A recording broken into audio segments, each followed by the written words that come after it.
Hey, how's it going, guys? Assad here, and you're gonna learn about TypedArray.entries method. So, entries method, as you know, it's return a new iterator object that contains the key and value of the each index pair array. So, but I'm gonna use with typed array. So let me show you.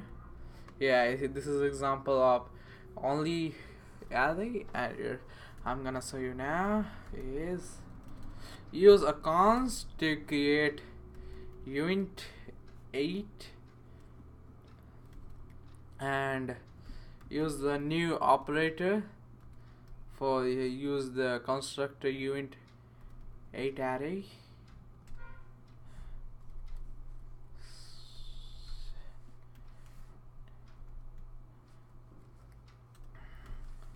and type array.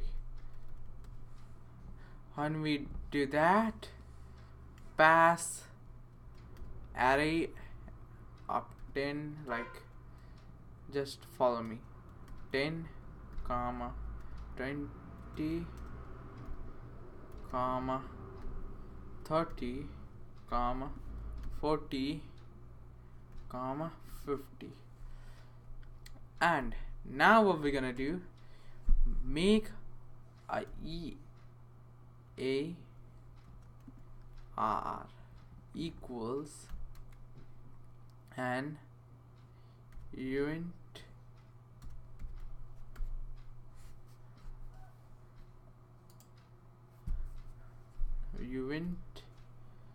dot entries.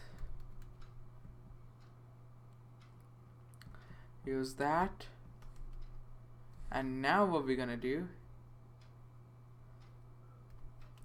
we can directly use the console.log method.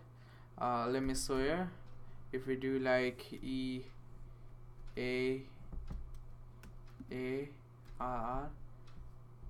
dot next, if we use that, and after that use the value property, you can see that it returns 0, the index, and beside that the value 10 here, and make it as in one array. So this is what it does.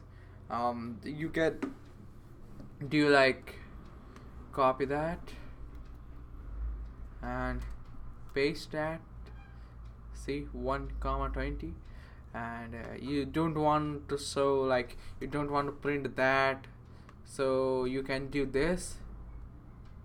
See, so this is what the entries does. It returns a new array iterator that contains key and the value of each pair. So that's it for today's video, guys. See you guys in the next tutorial.